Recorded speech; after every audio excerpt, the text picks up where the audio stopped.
সন্তানের আকিকা না দিলে বাবা মার উপরে তিনটি বিপদ চলে আসবে, মারাত্মক তিনটি বিপদ চলে আসবে তাদের লাইফে যদি সন্তানের আকিকা কোনো বাবা মা না দেয়। বর্তমান সমাজে অনেক বাবা মা এমন আছে যারা সন্তানের আকিকা দিতে চায় না।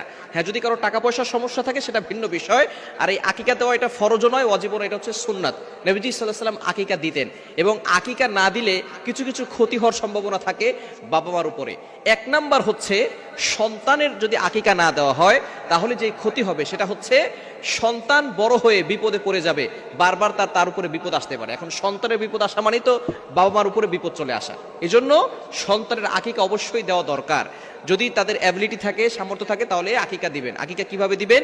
নবীজি সাল্লাল্লাহু আলাইহি সাল্লাম আকিকা দিতেন আনিল গোলামি শাতান, অর্থাৎ ছেলের জন্য 2টা বকরি, এবং ওয়ানিল জারিয়াতি শাতুন, এবং মেয়ের জন্য, কন্যা সন্তানের জন্য 1টা। এখন এখানে ছেলের জন্য 2টা কেন আর মেয়ের জন্য 1টা কেন? এটা এই জন্য, ছেলেরা বাহিরে থাকে বেশি, তাদের বিপদ আপদ বেশি হতে পারে, এই জন্য ছেলেদের জন্য আকিকা করতে হয় 2টা।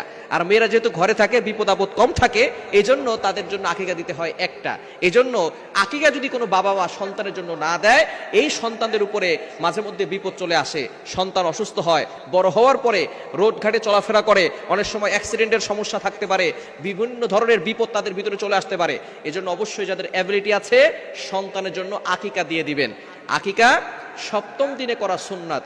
যেদিন সন্তান জন্মগ্রহণ করবেন 7ম দিনে আকিকা দিবেন, এবং মাথা মুন্ডন করে সেই মাথার চুলগুলো ওজন করে আপনি কিছু রূপার মূল্য দান করে দিবেন, এবং আপনি তার সুন্দর একটা ইসলামিক নাম রাখবেন, তাকে ধর্মীয় শিক্ষা দিবেন, কোরআনের শিক্ষা দিবেন। অর্থাৎ 7ম দিনেই তার জন্য আকিকা দিতে হবে, এটা হচ্ছে সুন্নাত। যদি 7ম দিনে না দিতে পারেন তাহলে 14তম দিনে দিবেন।